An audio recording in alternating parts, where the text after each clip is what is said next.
નમસ્કાર દર્શક મિત્રો, આજના સમાચારોમાં ખેડૂતોને પાક નુકસાની સહાય જાહેર, 11,000 રૂપિયા ખાતામાં, ગોપાલ ઇટાલિયાને રાજીનામું ચેલેન્જ, ફરીથી ચૂંટણી, ગંભીરા બ્રિજ દુર્ઘટના મામલે મોટો નિર્ણય, ભારે વરસાદની આગાહી અને રત્ન કલાકારોને સહાય. આવા 20 મોટા સમાચાર વિશે વિડીયોમાં આગળ વાત કરીશું, તો છેલ્લે સુધી જોતા રહેજો. તે પહેલાં તમે અમારી ચેનલમાં નવા છો તો ચેનલને સબસ્ક્રાઈબ કરી લેજો, જેથી મારા આવનારા તમામ વિડીયોની જાણકારી તમારા સુધી પહોંચી શકે. આજના સૌથી પહેલાં સમાચાર વિશે વાત કરીએ તો સરકારે ખેડૂતો માટે સહાય પેકેજ જાહેર કર્યું. રાજ્યના 6 જિલ્લાઓમાં કપાસના વાવેતરને ભારે વરસાદના કારણે નુકસાન થયું છે. પાક નુકસાન સામે સરકાર દ્વારા ખેડૂતોને સહાયની ચૂકવણી કરવામાં આવશે. સરકારના નિયમ મુજબ જો પાકને 33% વધુ નુકસાન હશે તો સહાય મળશે.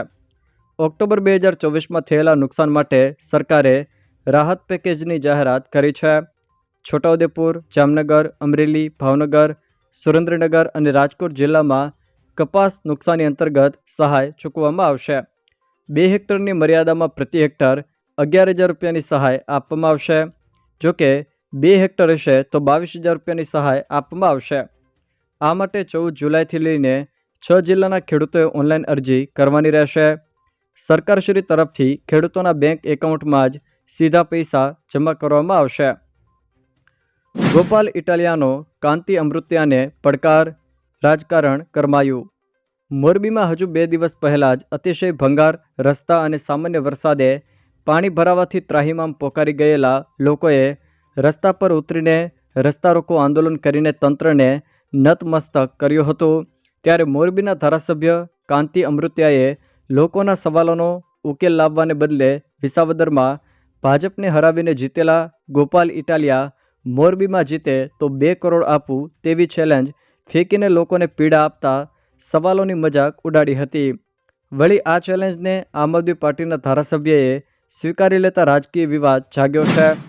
ગોપાલ ઇટાલિયા મોરબીમાં ચૂંટણી જીતી બતાવે તો હું 2 કરોડ રૂપિયાનું ઇનામ આપીશ તેવી ભાજપના ધારાસભ્ય કાંતિ અમૃત્યાએ ચેલેન્જ આપી હતી. જોકે ગોપાલ ઇટાલિયાએ પણ આ ચેલેન્જને સ્વીકારી હતી. તેઓએ કહ્યું હતું કે હું વડથી કાંતિ અમૃત્યાની ચેલેન્જ સ્વીકારું છું. જુબાનના પાકા હો તો 12 તારીખે 12 વાગ્યા પહેલાં રાજીનામું આપો. જોકે તે નિવેદન બાદ કાંતિ અમૃત્યાએ પણ રાજીનામું આપવાની તૈયારી દર્શાવી હતી. તેઓએ કહ્યું હતું કે તમે 1 વખત ચૂંટાયા છો, હું 7 વખત લડ્યો છું. સોમવારે આવો, આપણે બંને રાજીનામું આપીએ. જોકે કાંતિ અમૃત્યાએ એવું પણ કહ્યું છે કે ગોપાલ ઇટાલિયા મોરબીમાં ચૂંટણી જીતે તો હું તેને 2 કરોડ આપું. પરંતુ કાંતિ અમૃત્યા 2 કરોડ લાવશે ક્યાંથી તેવા સવાલો જનતા દ્વારા કરવામાં આવી રહ્યા છે. અમૃત્યાએ ગોપાલ ઇટાલિયાને ઓપન ચેલેન્જ આપી છે કે હું રાજીનામું આપી દઉં, આવી જાઓ ચૂંટણીના મેદાનમાં. જોકે કાંતિ અમૃત્યા પાસે એવી તો કઈ આવક છે કે જે જાહેરમાં 2 કરોડ રૂપિયાની વાત આપવાની વાત કરી છે. તેને લઈને જનતા દ્વારા સવાલો પણ કરવામાં આવી રહ્યા છે. ગુરુવારે ગુજરાતના 92 તાલુકાઓમાં વરસાદ વરસ્યો. સૌથી વધુ વરસાદ ભાવનગર જિલ્લાના ગારિયાધાર અને સિહોર તાલુકામાં નોંધાયો છે, જ્યાં 2 ઇંચ જેટલો વરસાદ નોંધાયો છે. અન્ય તાલુકાઓમાં 1 ઇંચથી ઓછો વરસાદ વરસ્યો છે. જોકે અત્યાર સુધીમાં ગુજરાતમાં મેઘમહેર જોવા મળી છે, જેમાં રાજ્યમાં 13 તાલુકાઓમાં અત્યાર સુધીમાં સરેરાશ 40 ઇંચથી વધુ વરસાદ વરસ્યો છે. રાજ્યની સરેરાશ 21.63 ઇંચને વરસાદ પાર થઈ ગયો છે. રાજ્યના 43 તાલુકાઓમાં સિઝનનો 20થી લઈને 40 ઇંચની વચ્ચે વરસાદ વરસ્યો છે. જોકે રાજ્યના 125 તાલુકાઓ એવા છે કે જ્યાં 10થી લઈને 20 ઇંચ વરસાદ, જ્યારે 64 તાલુકામાં 5થી 10 ઇંચ અને 6 તાલુકામાં 2થી 5 ઇંચ વરસાદ જ વરસ્યો છે. ગંભીરા બ્રિજ દુર્ઘટનામાં મૃત્યુઆંક 18 થયો. જોકે 18 લોકોના અત્યાર સુધીમાં મૃત્યુના સમાચાર મળ્યા, જ્યારે 2 લોકો હજુ પણ ગુમ છે. પાદરા ગંભીરા બ્રિજ દુર્ઘટનામાં મૃતકોની સંખ્યા 18 થઈ ગઈ છે. બીજી તરફ તાપી બ્રિજ પર 1 મહિના માટે ભારે વાહનોની અવરજવર પર પ્રતિબંધ લગાવવામાં આવ્યો છે. ભરૂચથી સુરત સુધીના નેશનલ હાઈવે 48 પર આવેલા તાપી બ્રિજના એક્સપાન્શન જોઈન્ટની સમારકામની કામગીરી થશે. તેથી આ બ્રિજ પર 1 મહિનો અવર જવર બંધ રહેશે. જોકે ડાયવર્ઝનની વ્યવસ્થા પણ કરવામાં આવી છે.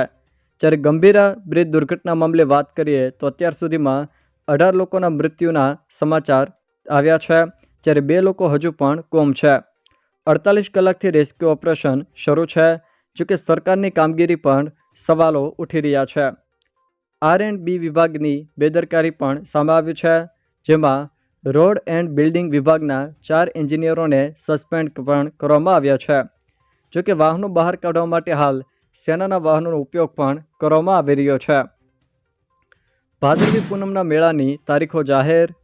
બનાસકાંઠામાં ભાદરવી પૂનમનો મહામેળો 1થી લઈને 7 સપ્ટેમ્બરે યોજાશે. અંબાજીમાં દર વર્ષે યોજાનારા ભાદરવી પૂનમના મેળાની તારીખ જાહેર થઈ ગઈ છે. જોકે આ મેળો અંબાજીમાં 1થી લઈને 7 સપ્ટેમ્બર સુધી યોજાશે. જિલ્લા કલેક્ટર મિહિર પટેલે મેળાની તારીખો જાહેર કરી દીધી છે. મેળાના આયોજનને લઈને કલેક્ટરે બેઠક બોલાવી હતી, જેમાં તૈયારીઓ અંગે ચર્ચાઓ કરાઈ હતી. ત્યારબાદ તારીખો જાહેર કરવામાં આવી છે. આમ ભાદરવી પૂનમનો મહામેળો 1થી લઈને 7 સપ્ટેમ્બરે યોજાશે. આજે રાજ્યના આ વિસ્તારોમાં વરસાદની આગાહી. હવામાન ખાતા દ્વારા આજે કચ્છ અને સૌરાષ્ટ્રના વિસ્તારોમાં અમુક સ્થળોએ જ ગાજવીજ સાથે હળવાથી મધ્યમ વરસાદની આગાહી કરી છે. તો ઉત્તર ગુજરાત, મધ્ય ગુજરાત અને દક્ષિણ ગુજરાતના ઘણા સ્થળોએ ગાજવીજ સાથે હળવાથી મધ્યમ વરસાદની આગાહી કરાઈ. જોકે આજે રાજ્યના વિસ્તારોમાં ભારેથી અતિ ભારે વરસાદની કોઈ શક્યતા વ્યક્ત નથી કરાઈ, પરંતુ છૂટાછવાયા વિસ્તારોમાં હળવાથી મધ્યમ ઝાપટા અને કોઈક સ્થળે મધ્યમ વરસાદ પણ ખાબકી શકે. તે સિવાય જો વાત કરવામાં આવે તો હવામાન વિભાગ દ્વારા આગામી દિવસોમાં પણ વરસાદ અંગે મોટી આગાહી કરવામાં આવી છે, જેમાં 13 જુલાઈથી ગુજરાતમાં ફરી ભારે વરસાદનો રાઉન્ડ શરૂ થવાની શક્યતા પણ વ્યક્ત કરી છે. 13થી લઈને 16 જુલાઈ સુધી રાજ્યના ઘણા ભાગોમાં અને ખાસ કરીને ઉત્તર ગુજરાત અને મધ્ય ગુજરાતના જિલ્લાઓમાં ભારે વરસાદની શક્યતા વ્યક્ત કરી છે. પશુપાલકોને દૂધના ભાવને લઈને ભેટ. રાજકોટ જિલ્લા સહકારી દૂધ ઉત્પાદન સંઘ દ્વારા મોટો નિર્ણય લેવામાં આવ્યો છે. પશુપાલકોને કિલો ફેટે 60 રૂપિયા લેખે પૈસા ચૂકવવાનો નિર્ણય કરાયો. 821 દૂધ મંડળીના 60,590 પશુપાલકોને તેનો ફાયદો થશે. રાજ્યના 29 ચીફ ઓફિસરોની બદલી. નગરપાલિકાના ચીફ ઓફિસરોની બદલી કરાય છે. રાજ્યની અલગ અલગ નગરપાલિકામાં બદલી કરાય. શહેરી વિકાસ અને શહેરી ગૃહ નિર્માણ વિભાગે આદેશો આપ્યા છે. આખરે હાડકેશ્વર બ્રિજ તોડી પડાશે. અમદાવાદના હાડકેશ્વર બ્રિજ અંગે મહત્વના સમાચાર સામે આવ્યા છે. વિવાદિત હાડકેશ્વર બ્રિજ તોડવાનો એએમસી દ્વારા નિર્ણય કરાયો. 3.90 કરોડ રૂપિયાના ખર્ચે બ્રિજ તોડવામાં આવશે. જોકે 6 મહિનામાં હાડકેશ્વર બ્રિજ તોડી પડાશે. જોકે ચોમાસું પૂર્ણ થયા બાદ બ્રિજ તોડવાની કામગીરી કરાશે. બ્રિજને સંપૂર્ણ તોડીને જમીન સમતોલ પણ કરવામાં આવશે. આજે આ લોકોને નિમણૂક પત્ર એનાયત કરવામાં આવશે. ગાંધીનગરમાં એસટી નિગમના કંડક્ટર કક્ષાના 2320 ઉમેદવારોને નિમણૂક પત્રો અપાશે. આજે કંડક્ટર કક્ષાના ઉમેદવારોને નિમણૂક પત્ર એનાયત કરવામાં આવશે. પાણી પુરવઠા વિભાગના ઉમેદવારોને નિમણૂક પત્ર એનાયત કરાશે. મુખ્યમંત્રી ભૂપેન્દ્ર પટેલ, રાજ્ય ગૃહમંત્રી હર્ષ સંઘવીના હસ્તે નિમણૂક પત્રો અપાશે. બ્રિજ દુર્ઘટના બાદ કેન્દ્ર સરકાર અને રાજ્ય સરકાર દ્વારા સહાયની જાહેરાત. મૃતકોના પરિવારજનોને રૂપિયા 2 લાખ આપવાની કેન્દ્ર સરકારે જાહેરાત કરી છે. પ્રધાનમંત્રી રાહત નિધિમાંથી સહાયની જાહેરાત કરાય. જોકે ઇજાગ્રસ્તોને રૂપિયા 50,000ની સહાય આપવાની જાહેરાત કરાય છે. જોકે વડોદરા બ્રિજ દુર્ઘટના મામલે રાજ્ય સરકારે પણ સહાયની જાહેરાત કરી છે, જેમાં મૃતકોના પરિવારજનોને સરકાર દ્વારા 4 લાખ રૂપિયાની સહાય આપવામાં આવશે. કેન્દ્ર સરકારે પણ મૃતકોને 2 લાખની સહાયની જાહેરાત કરી છે. અંબાલાલ પટેલની વરસાદની નવી આગાહી. બંગાળની ખાડીમાં સર્જાયેલો લો પ્રેશર એરિયા અને ગુજરાત પર સક્રિય થયેલું સાયક્લોનિક સર્ક્યુલેશન ટ્રફ રાજ્યભરમાં વરસાદનું જોર વધારશે તેવી સંભાવના અંબાલાલ પટેલ દ્વારા વ્યક્ત કરવામાં આવી છે. 12 જુલાઈએ દક્ષિણ ગુજરાત, સૌરાષ્ટ્ર, કચ્છ અને મધ્ય ગુજરાત તેમજ ઉત્તર ગુજરાતમાં 10 ઇંચ સુધીના વરસાદોની પણ શક્યતા તેઓએ વ્યક્ત કરી છે. અંબાલાલ પટેલે વધુમાં જણાવ્યું છે કે 15મી જુલાઈ સુધી ગુજરાતમાં વરસાદ જોવા મળશે અને 18થી લઈને 19 જુલાઈએ વરસાદનું જોર ઘટી શકે છે. બેદરકારી શરમચીમાએ. મહિલાના ચૂંટણી કાર્ડ પર પુરુષની તસવીર. બિહારના મધેપુરા જિલ્લામાં ચૂંટણી કાર્ડ ઇસ્યુ કરવામાં પણ કેટલીક બેદરકારી દાખવાય છે તે દર્શાવતી એક તસવીર વાયરલ થઈ છે. અહીં એક મહિલાના ચૂંટણી કાર્ડ પર પુરુષની તસવીર છાપી દેવાય છે અને તે પણ બિહારના મુખ્યમંત્રી નીતિશ કુમારની તસવીર છાપવામાં આવી છે. જોકે આ મહિલાના પતિ ચંદન કુમારે મીડિયા સામે આ કાર્ડ બતાવતા કહ્યું હતું કે આ ચૂંટણી પંચની મોટી બેદરકારી છે. થોડા સમય પહેલાં પોસ્ટ ઓફિસ દ્વારા મારી પત્નીના નામે ચૂંટણી કાર્ડ આવ્યું હતું. કવર પર પત્નીનું નામ અને વિગતો સાચી હતી, પરંતુ કાર્ડ ખોલ્યું તો અંદર નીતિશ કુમારનો ફોટો હતો. મને વિચાર આવે છે કે આ કાર્ડ લઈને મારી પત્ની વોટ આપવા જશે કે નીતિશ કુમાર, તેવો પણ દાવો તેઓએ કર્યો હતો. અમદાવાદમાં પણ રત્ન કલાકારોના બાળકોને સ્કૂલ ફીમાં ₹13,500 સુધીની સહાય આપવામાં આવશે.